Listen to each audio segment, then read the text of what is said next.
Hey guys, welcome to Cricket Fanatics magazine. I'm your host Khalid Mohidin, and this is the daily show where we talk about all the major talking points in South African cricket. So this is a continuation from yesterday's video where we spoke about the IPL and South Africans in the IPL. Yesterday's video spoke about the top bowlers in the IPL, so click the I for that video so you can catch up on what I spoke about there. It's the top South African bowlers in the IPL. So today what we're going to talk about is the top batsmen in the IPL that are South African. So we know that there are quite a lot of talented batsmen, but I'm going to talk about the key guys and what this means for South African cricket. We had a podcast on Square Leg Gully where we got Joey Rasdeen and Zaire Adams to pick basically a T20 11 for the World Cup.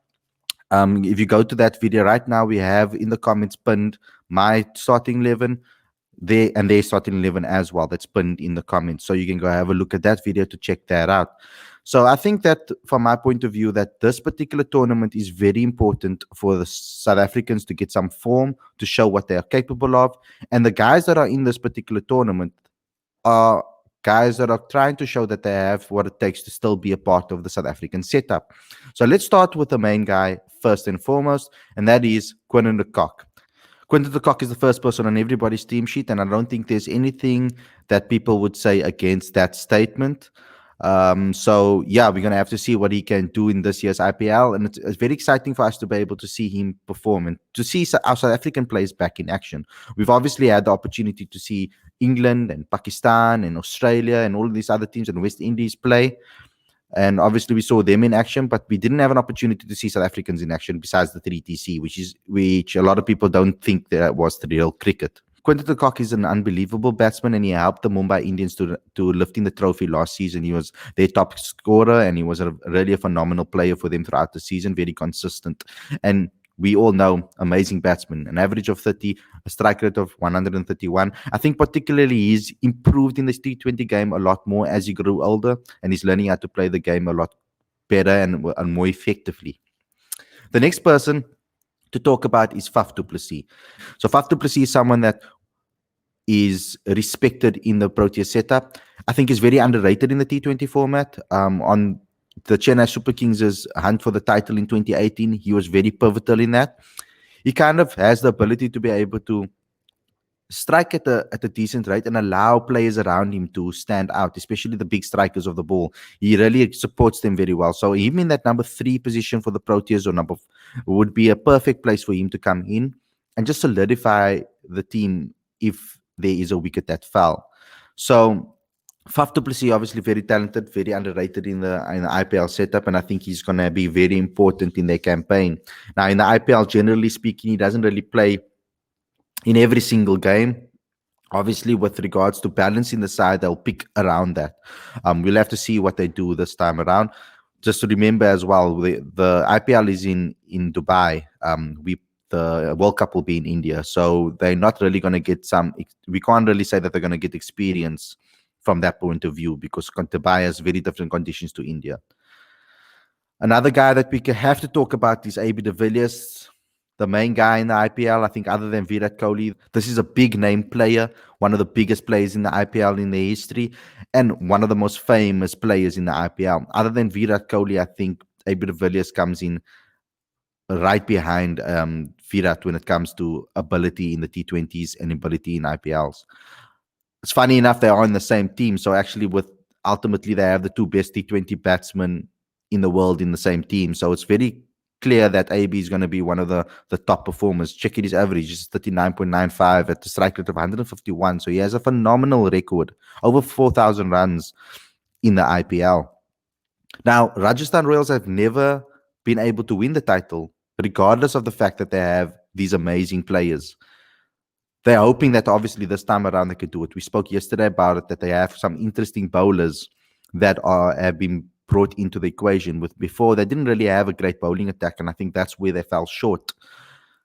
But I think that the IPL is also an opportunity for AB de Villiers to put his name in the hat once again and show the world that he still has it.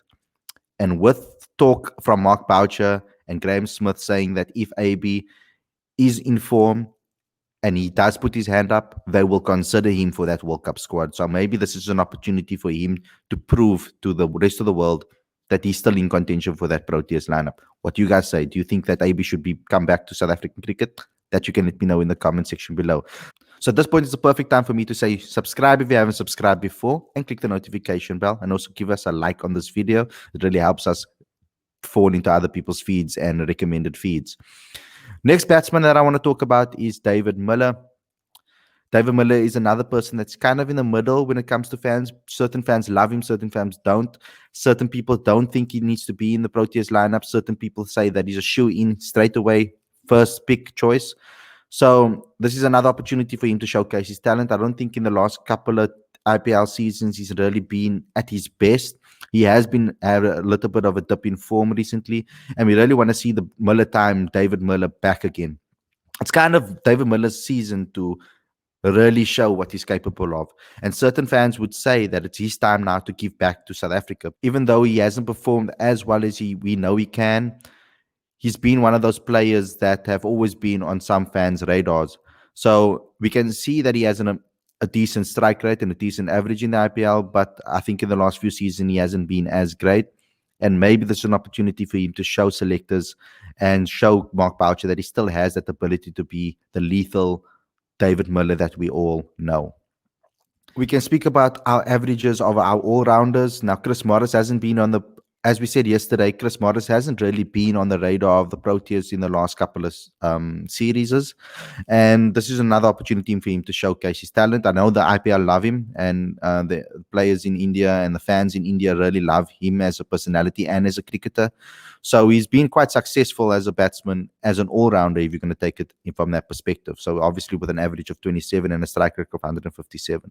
So he's quite experienced in the IPL, and this is an opportunity to really showcase his talent with the bat. We spoke about his bowling ability yesterday, so you can obviously go check that video out.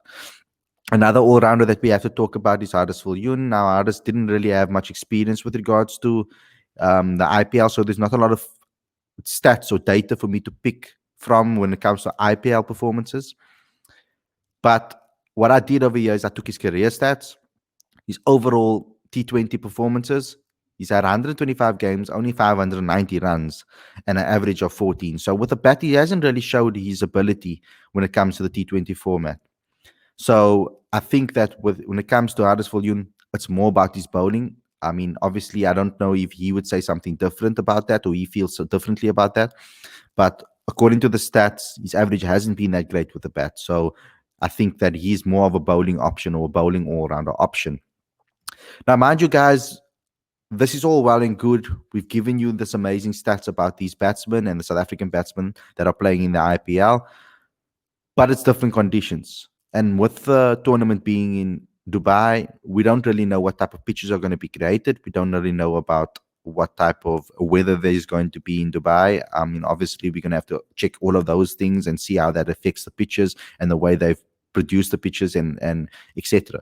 So we don't really know how these players will perform, but it will be a kind of an indication for South Africa and for the selectors to know where their best players are at and where those players that are on the fringe, the more experienced players that are on the fringe of being in the South African team, where they are sitting at. So guys, thanks a lot for watching. I hope you enjoyed the content. Don't forget to like, comment, share, subscribe, and click that notification bell for future uploads and live streams. Don't forget to download the latest issue of the magazine. The link is on the screen and the link is in the description. Thanks a lot for watching, guys, and I'll see you guys very, very soon.